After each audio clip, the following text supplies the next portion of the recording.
Sumiklab ang sunog sa warehouse ng Bureau of Customs na naglalaman ng mga kumpiskadong gamit kagabi.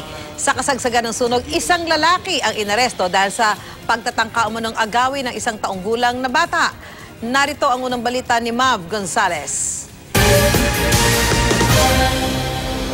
Namula ang langit sa Port Area, Maynila nang masunog ang bodega ng Bureau of Customs mag-aalas 9 ng gabi. Nagputukan ng transformer ng kuryente malapit sa bodega. Iba't ibang kumpiskadong gamit daw ang laman ng nasunog na bodega. Oh, may bantay dito, may mga tao dito, kaso nakasara yung bodega. Lahat ng huli ng NBI, huli ng customs, bodega ng customs to. Pati yung mga tila nandiyan, sunog, kabibidig lang kahapon. Hindi na marirelease dahil sunog na.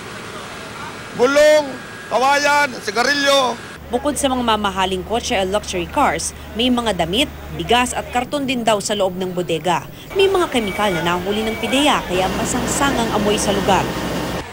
Alas 5 ng hapon, isinasara raw itong bodega, nakapadla, kaya nahirapan din yung mga bombero na buksan ito at bugahan ng tubig. Ayon dun sa isang bantay rito, wala rin daw tao sa loob at nakapatay ang kuryente, kaya sa ngayon ay iniimbestigahan pa kung ano ang sanhi ng apoy.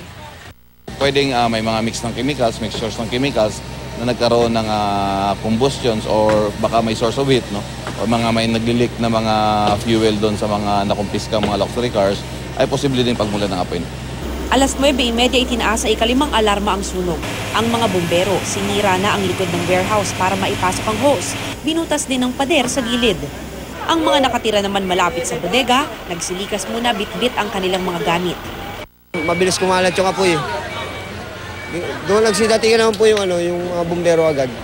Ready na po pag halimbawang natuloy po yung apoy. Inaalam pa ang kabuoang pinsala ng sunog. Sa kasagsagan naman ng sunog, may subok pang kumuha ng isang taong gulang na bata. Binigay niya sa akin yung pera, sabi niya kunting tulong daw po kasi daw mas nasunugan. Tapos sa anak ko talaga pilit niya binigay yung 500. Hindi ko maintindihan, may sinasabi siya . Umiwas ako, pilit niyang kinuha yung bata. Natak ito sa akin. Ang lasing na sospek, iginiit pang nagmagandang loob lang siya.